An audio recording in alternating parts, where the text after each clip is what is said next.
이민서비스국이 다음 달 18일부터 메디케이드와 식품 지원, 주거 지원까지 영주권 심사 대상에 넣는 새 공적 부조 지침을 연방관보에 게재했습니다. 사회보장 장애급여를 받지 못한 한인이 사회보장국의 최종 결정이 부당하다며 연방정부를 상대로 소송을 냈습니다.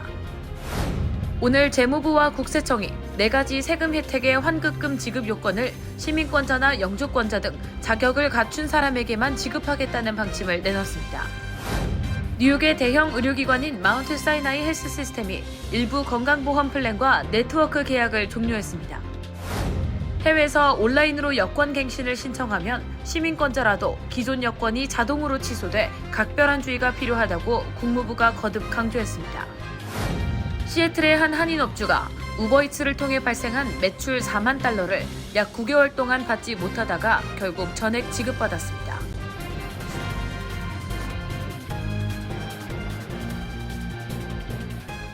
헬ms 브라더에서 고객님 원하시는 모든 머세디스 벤츠 모델 만나보실 수 있습니다. 최신식 숍에서 당사의 전문 세일스팀이 직접 차량 안에 드립니다. 당사의 타고난 서비스 센터 웹사이트에서도 계속됩니다. 웹사이트는 통해 완벽한 모델을 찾아보시고 직원 서비스 센터의 차량 정비에 예약해보세요. 구매와 정비 모두 차택, 픽업 위치, 딜리버리 서비스 이용하실 수 있습니다. 헬ms 오더 그룹 계열사인 헬ms 브라더와 함께 오늘 고객만의 차량 수요 여행 시작하겠습니다.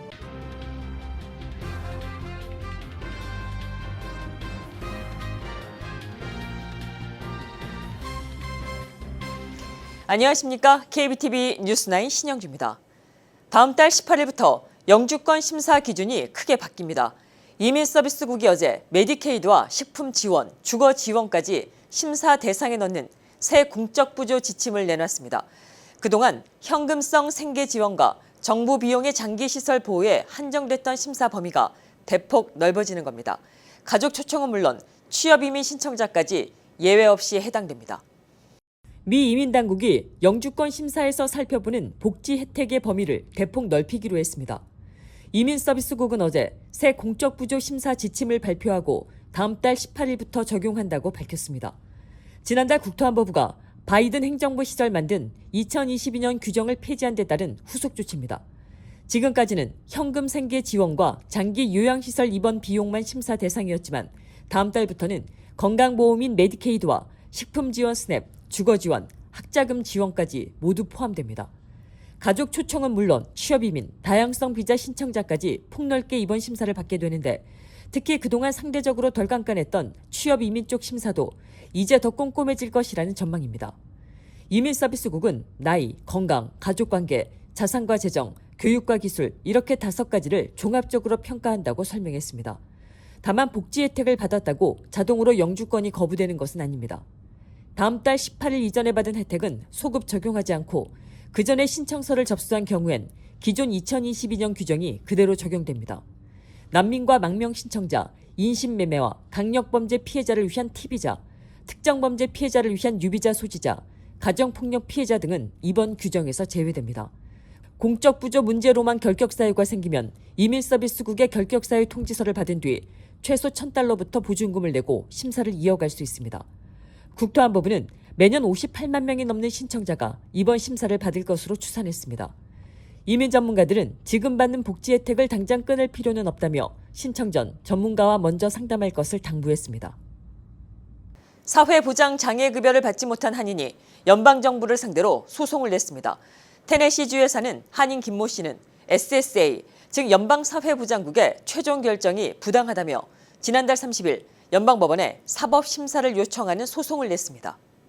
사회보장 장애급여 지급을 거부당한 한인이 연방법원에 사법심사를 요청하는 소송을 냈습니다. 연방법원 기록에 따르면 테네시주 한인 김모 씨는 지난달 30일 테네시 중부 연방지방법원 컬럼비아 지원에 연방사회보장국장을 상대로 소송을 제기했습니다.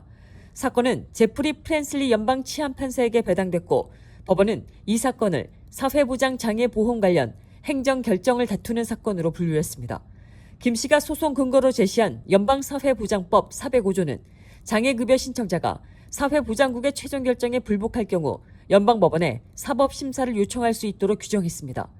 현재 법원은 사회보장국에 김 씨의 급여 심사에 사용한 전체 행정기록과 답변서를 60일 안에 제출하라고 명령한 상태입니다. 김 씨 측은 이 기록을 받은 뒤 30일 안에 사회보장국의 판단에 어떤 문제가 있었는지 구체적으로 밝혀야 합니다. 이러한 소송은 일반적인 손해배상 소송과는 성격이 다릅니다. 법원이 장애 여부를 새롭게 판단하는 것이 아니라 SSA가 행정 절차를 거쳐 내린 최종 결정이 법률에 맞는지 행정기록으로 충분히 뒷받침되는지를 심사하는 절차입니다. 결과에 따라 SSA의 결정이 그대로 유지되거나 재심을 위해 사건이 다시 돌려보내질 수 있습니다. 장애급여 신청자는 SSA의 최초 결정 이후 재심사와 행정법 판사의 심리, 항소위원회 검토까지 거친 뒤에야 연방법원에 갈 수 있는데 이의 절차를 모두 거치면 2년 이상 걸리는 경우도 있습니다. SSA는 지난 1년 새 인력을 7,000명 넘게 전체 13% 이상 줄였습니다. 창설 이래 최대 규모 감축으로 서비스 지연 우려가 커지는 가운데 SSA 측은 초기 심사 적체는 오히려 30% 넘게 줄었다고 반박했습니다. 장애급여 거부 통보에 이의를 제기하려면 결정 통지서를 받은 날부터 60일 안에 신청해야 합니다. 재무부와 국세청이 오늘 자녀 세액공제와 근로소득 세액공제 등 4가지 세금 혜택의 환급금 지급 요건을 강화하는 규정안을 발표했습니다. 세금 낼 돈보다 많이 돌려받는 환급분을 시민권자나 영주권자 등 자격을 갖춘 사람에게만 지급하겠다는 방침입니다. 김은지 기자가 보도합니다. 오늘 재무부와 국세청이 새로운 세금 규정안을 사전 공개했습니다. 대상은 4가지, 입양세액공제, 자녀세액공제, 미국기회 세액공제, 근로소득 세액공제입니다.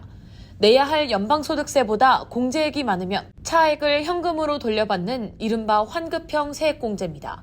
이번 조치의 핵심은 그 돌려받는 환급금 부분을 앞으로는 시민권자, 영주권자, 난민처럼 법이 정한 자격을 가진 사람만 받을 수 있게 하겠다는 겁니다. 자격이 없다고 해서 세액공제 자체를 못 쓰는 것은 아닙니다. 원래 내야 할 세금을 줄이는 용도로는 계속 쓸 수 있고 세금보다 많아서 돌려받는 부분만 제한됩니다. 배경에는 지난해 트럼프 대통령이 서명한 행정명령이 있습니다. 세금 혜택이 불법 체류자에게 보조금처럼 흘러가는 것을 막으라는 지시였고 법무부도 세액공제 환급분이 복지 혜택에 해당한다는 의견을 냈습니다. 이번 규정안은 이 결론을 세법에 반영했습니다. 베선트 재무장관은 성명에서 불법 체류자가 세금 혜택을 받던 시대는 끝났다고 밝혔고 비시그나노 IRS 최고 경영자도 저소득 가정을 위해 만든 제도의 취지를 지키기 위한 조치라고 설명했습니다. 세금 신고 방식도 달라집니다. 신고자는 자신이 자격을 갖췄다는 사실을 신고서나 국세청이 정하는 별도 양식에서 위증죄 처벌을 전제로 직접 확인해야 합니다. 고의로 거짓 정보를 신고하면 최대 10만 달러 벌금이나 3년 이하의 징역형에 처해질 수 있습니다. 재무부와 국세청은 2026년 과세연도 기준 납세자 20만 명에서 70만 명이 영향을 받고 제한되는 환급액은 7억 달러에서 26억 달러에 이를 것으로 추산했습니다. 아직 확정된 규정은 아니며 정부는 관보 개최 후 45일 동안 의견을 수렴하고 오늘 10월 14일 워싱턴에서 공청회를 열 예정입니다. KBTV 뉴스 김은지입니다. 뉴욕의 대형 의료기관인 마운트 사이나이 헬스 시스템이 일부 건강보험 플랜과 네트워크 계약을 종료하면서 해당 보험 가입자들의 진료비 부담과 의료 이용에 변화가 생길 전망입니다. 이런 가운데 직장 건강보험을 잃을까 우려해 쉽게 은퇴하지 못하는 이른바 잠록 현상이 나타나는 등 근로자들의 부담도 갈수록 커지고 있다는 분석도 나왔습니다. 보도에 김은지 기자입니다.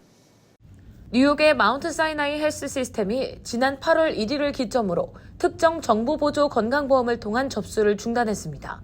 이번 변경안은 시행 시점 이후 신규 환자에게만 영향을 미치며 피델리스 케어, 엠블럼 헬스, 웰케어가 제공하는 메디케이드, 차일드 헬스 플러스, 에센셜 플랜 등입니다. 피델리스의 오바마케어 마켓플레이스 플랜과 웰케어의 메디케어 어드밴티지 가입자도 제한 대상에 포함됩니다. 마운트 사이나이 측은 시스템 전반의 운영 및 비즈니스 우선순위 재검토에 따른 조치라고 밝혔습니다.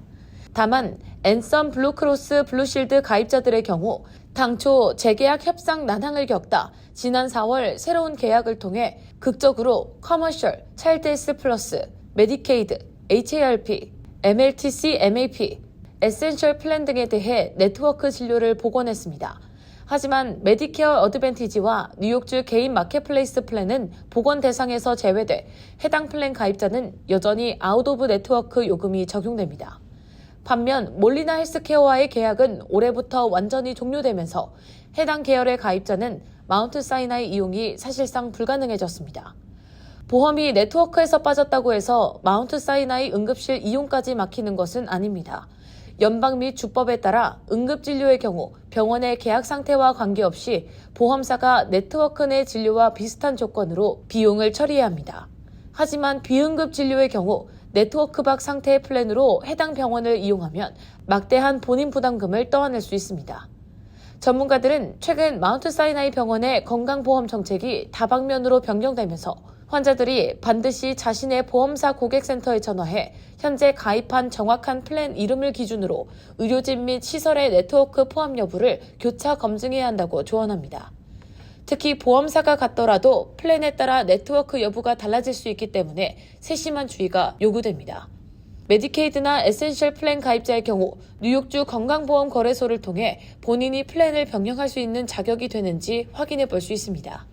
한편 미국 내 직장 건강보험의 보험료와 의료비가 매년 급등하면서 가계 경제를 짓누르는 핵심 요인으로 작용하고 있습니다. 카이저 패밀리 재단에 따르면 가족 단위 보험의 근로자 연평균 부담금은 $6,000를 넘어섰고 전체 직장인의 24%가 건강보험을 잃을까 두려워 이직이나 은퇴를 포기하는 이른바 잠락 현상을 겪고 있습니다.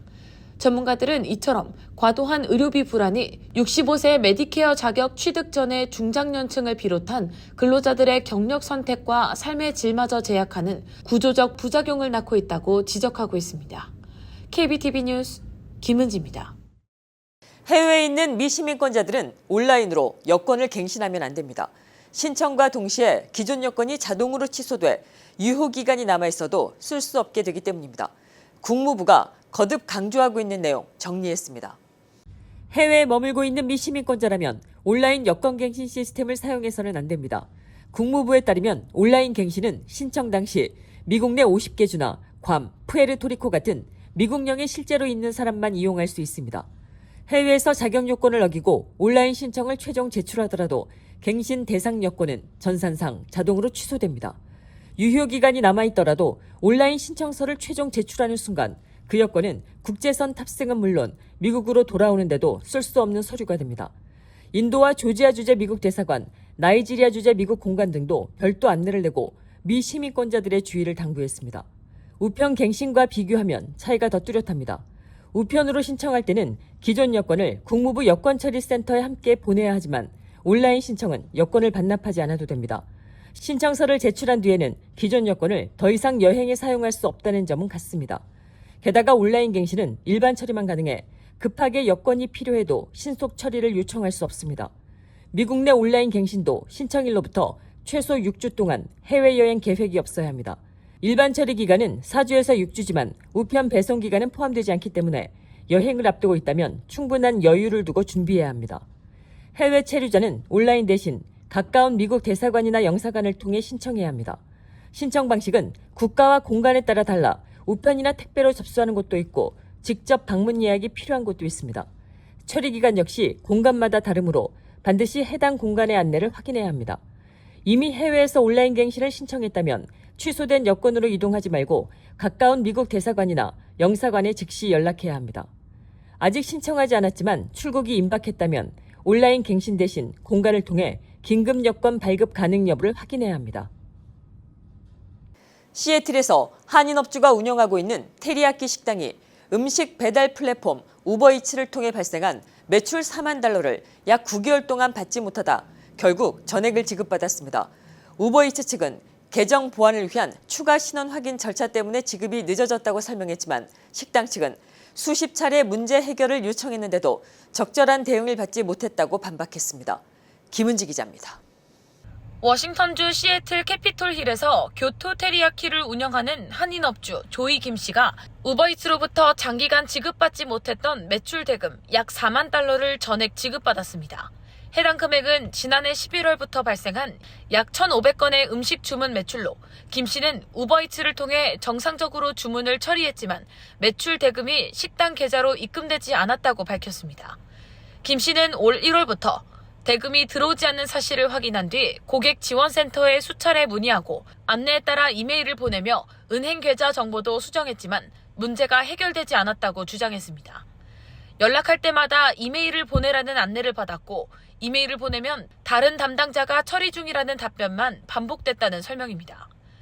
결국 김씨 측은 지역 언론에 이 사실을 알렸고 보도가 이뤄진 뒤 우버이츠는 미지급 대금 약 4만 달러를 전액 지급했습니다. 김씨 측은 약 8개월 동안 해결되지 않던 문제가 언론 취재가 시작된 뒤에야 처리됐다고 주장했습니다. 반면 우버이츠는 언론 보도 때문이 아니라 지급 지연이 계정 보완을 위한 신원 확인 절차 때문이었다고 해명했습니다. 판매자 계정에 대금을 지급하기 전 추가 신원 확인이 필요했고 김씨 측과 여러 차례 연락을 시도했지만 연결되지 않은 경우도 있었다는 설명입니다. 이후 지난 7월 말 영상 신원 확인을 완료하면서 필요한 검증을 마쳤고 정상적인 절차에 따라 미지급 금액을 모두 지급했다고 밝혔습니다. 하지만 식당 측은 이 같은 설명에 반박했습니다. 식당 매니저이자 김 씨의 아들인 김준호 씨는 대금 지급이 중단될 당시 은행 계좌 정보를 변경한 적이 없었으며 우버이트가 특정 시간에 전화하겠다고 약속하고도 연락하지 않은 경우가 있었다고 주장했습니다. 김 씨 측은 4만 달러를 돌려받은 것과 별개로 추가 보상도 요구하고 있습니다. 우버이츠가 대금을 지급하지 않은 기간에도 주문 매출의 약 30%를 수수료로 공제한 만큼 해당 수수료를 환불해야 한다고 주장했습니다. 또 약 9개월 동안 4만 달러가 묶이면서 식당 운영 자금을 사용하지 못해 발생한 이자와 추가 비용에 대해서도 보상을 요구하고 있으며 필요할 경우 변호사 선임도 검토하고 있는 것으로 전해졌습니다. 김준호 씨는 이번 일로 우버이츠에 대한 신뢰가 크게 떨어졌지만 서비스를 즉시 중단하기도 쉽지 않다고 말했습니다. 배달 플랫폼 주문이 소규모 식당의 중요한 매출원이기 때문입니다. 이번 사례는 대형 배달 플랫폼의 대금 지급이나 계정 관리 과정에서 문제가 발생할 경우 소규모 자영업자들이 상당한 경제적 부담을 떠안을 수 있다는 점을 보여주고 있습니다. 이에 영세 사업자들이 신속하게 문제를 해결할 수 있도록 보다 투명하고 효율적인 분쟁 해결 시스템이 필요하다는 지적이 나옵니다. KBTV 뉴스 김은지입니다. 트럼프 행정부가 교회와 사원 등 이른바 민감한 장소에서도 이민 단속을 허용하도록 기존 정책을 변경한 데 대해 연방항소법원이 제동을 걸었습니다. 법원은 종교시설에서 단속이 이루어질 수 있다는 우려만으로도 이민자 신도들의 예배 참석이 위축되고 종교의 자유가 침해될 수 있다고 판단하며 이민 단속 확대에 선을 그었습니다. 김은지 기자가 보도합니다. 트럼프 행정부의 종교시설 내 이민 단속 확대 정책을 둘러싼 법적 공방에서 연방항소법원이 종교단체들의 손을 들어줬습니다. 제4 연방순회 항소법원은 18일 국토안보부의 새로운 이민 단속 정책이 퀘이커교와 시크교, 협동침례교 소속 종교시설에 적용되지 않도록 한 하급심의 예비금지 명령을 만장일치로 유지했습니다. 이에 따라 트럼프 행정부는 본안 소송이 진행되는 동안 해당 종교시설에서 새로운 이민 단속 지침을 시행할 수 없게 됐습니다. 이번 소송은 트럼프 행정부가 바이든 행정부 당시 유지됐던 이른바 민감한 장소에서의 단속 보호 정책을 폐기하면서 시작됐습니다. 기존 정책은 교회와 사원, 학교, 병원 등에서 이민 단속을 원칙적으로 제한했지만 새 지침은 현장 상황에 따라 단속 요원에게 상당한 재량권을 부여했습니다. 종교단체들은 이 정책이 이민자 신도들에게 예배 중 체포될 수 있다는 불안감을 안겨 종교활동을 위축시키고 있다며 소송을 제기했습니다. 소송에는 약 75만 명의 신도를 대표하는 협동침례교와 캘리포니아주의 시크교 사원, 6개의 퀘이커교 모임이 참여했습니다. 항소법원 역시 이 같은 주장을 상당 부분 받아들여 실제 예배 참석을 위축시키고 공동체의 예배 권리에도 영향을 미치는 등 종교활동에 상당한 부담이 발생했다고 판단했습니다. 또 국토안보부가 새 지침을 발표할 당시 범죄자들이 학교와 교회에 숨어 이민 단속을 피할 수 없게 될 것이라는 취지로 밝힌 점을 근거로 들며 신도들의 단속 우려가 단순한 추측은 아니라고 판단했습니다. 다만 이번 판결은 종교시설에서의 이민 단속 정책 자체가 최종적으로 위법하다고 확정한 것은 아닙니다. 본안 소송이 계속되고 있는 만큼 교회와 사원 등 민감한 장소에서 이민 당국의 단속 권한을 어디까지 인정할지를 둘러싼 법적 공방은 계속될 전망입니다. KBTV 뉴스 김은지입니다. 오늘 오전 11시쯤 JFK 공항 인근 퀸즈 로즈데일에서 휘발유를 실은 유조차가 전복돼 약 2,000갤런이 유출됐습니다. 감시 카메라에는 유조차가 러커웨이 블러버드 교차로에서 방향을 틀다 옆으로 넘어지는 모습이 포착됐습니다. 당시 유조차에는 8,500갤런의 휘발유가 실려 있었으며 유출된 휘발유 일부는 도로와 빗물 배수관을 거쳐 인근 수로까지 흘러들어갔습니다. 소방당국은 누출을 막고 화재를 예방하기 위해 현장을 소화용 거품으로 덮었습니다. 운전기사 등 3명이 현장에서 검사를 받았지만 다친 사람은 없었습니다. 사고 직후 러커웨이 턴파이크 일부 구간이 양방향 통제됐으며 경찰이 정확한 사고 원인을 조사하고 있습니다. 미국의 제약사 모더나와 머크가 함께 만든 맞춤형 mRNA 암 백신이 후기 임상인 3상에서 주요 목표를 달성했습니다. 고위험 흑색종 제거 수술을 받은 환자 1,137명에게 백신 인티스메란과 머크의 면역 항암제 키트루다를 함께 투여한 결과 키트루다만 투여한 환자보다 암이 재발하지 않은 기간이 유의미하게 길었고 전이 없이 진행 기간도 늘었습니다. 맞춤형 mRNA 암 백신이 대규모 3상에서 긍정적인 결과를 낸 것은 처음입니다. 이 소식에 모더나 주가는 장중 2배 이상 뛰었고 머크도 10% 안팎 올랐습니다. 두 회사는 빠르면 2027년 시판 허가를 목표로 하고 있습니다. 뉴저지주 웨인의 한 태권도장에서 86살 바바라 커닝햄 씨가 최근 검은띠 3단을 땄습니다. 지역방송 뉴스12에 따르면 커닝햄 씨는 11년 전인 75살에 호신술을 배우기 위해 태권도를 시작했습니다. 커닝햄 씨는 남편과 가족을 먼저 떠나보내고 심장질환까지 겪었지만 훈련을 멈추지 않았습니다. 최창원 사범은 커닝햄 씨가 한국도 5차례 찾아 무주 태권도원에서 열린 대회에 매번 참가했다고 밝혔습니다. 커닝햄 씨는 힘든 시기를 이겨내도록 자신을 이끌어준 최 사범에게 공을 돌리며 살아가면서 많은 사람을 만나지만 늘 영감을 주는 소중한 사람을 만나는 것은 극히 드물다고 감사를 전했습니다. UPS 배송 서비스를 이용해 시가 90만 달러 상당의 코카인을 뉴욕시로 들여온 혐의로 3명이 체포됐습니다. 뉴욕시 특별마약검찰은 지난달 2차례 수사를 통해 캘리포니아에서 브루클린과 맨해튼으로 배송된 소포에서 코카인 30kg을 압수했다고 밝혔습니다. 브루클린행 소포 2개는 퀸즈 UPS 시설에서 탐지견에 적발됐고 UPS 배송기사로 위장한 수사관은 배송지 건물 앞에서 소포가 자신의 것이라고 답한 남성을 체포했습니다. 맨해튼에서는 소포를 수령한 여성과 인근 차량에 있던 남성이 붙잡혔으며 차량에서는 현금 4,000달러와 코카인, 위조 운전면허증이 발견됐습니다. 세 사람에게는 마약 소지 등의 혐의가 적용됐습니다. 잠시 후 커뮤니티 브리핑을 전해드립니다. 헬름스브러더에서 고객님 원하시는 모든 머시디스 벤츠 모델 만나보실 수 있습니다. 최신식 숍에서 방사의 전문 세일스팀이 직접 차량 안에 드립니다. 방사의 타고난 서비스 센터 웹사이트에서도 계속됩니다. 웹사이트는 통해 완벽한 모델을 찾아보시고 직원 서비스 센터의 차량 정비에 예약해보세요. 구매와 정비 모두 자택 픽업 위치 딜리버리 서비스 이용하실 수 있습니다. 헬름스 오더 그룹 계열사인 헬름스브러더와 함께 오는 고객만의 차량 수요 여행 시작하겠습니다.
계속해서 환율과 증시 이어집니다.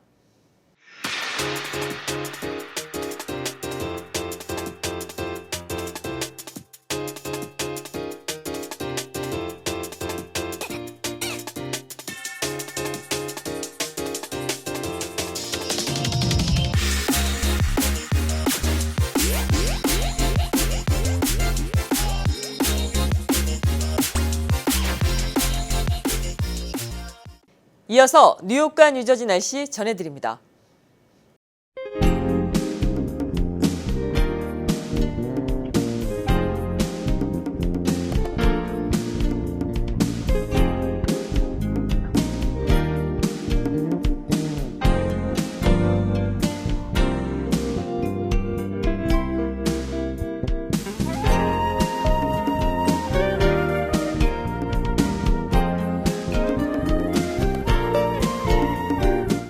이상으로 8월 19일 수요일에 함께한 KBTV 뉴스9을 모두 마칩니다. 오늘은 음력 7월 7일 칠석입니다. 견우와 직녀가 1년에 한 번만 만난다는 날입니다. 멀리 떨어져 자주 보지 못한 가족이나 친구가 있다면 오늘만큼은 먼저 안부를 건네보시는 건 어떠실까요? 소중한 인연을 떠올리시는 밤 되시기 바랍니다. 오늘도 함께해 주셔서 고맙습니다. 평안한 밤 되십시오.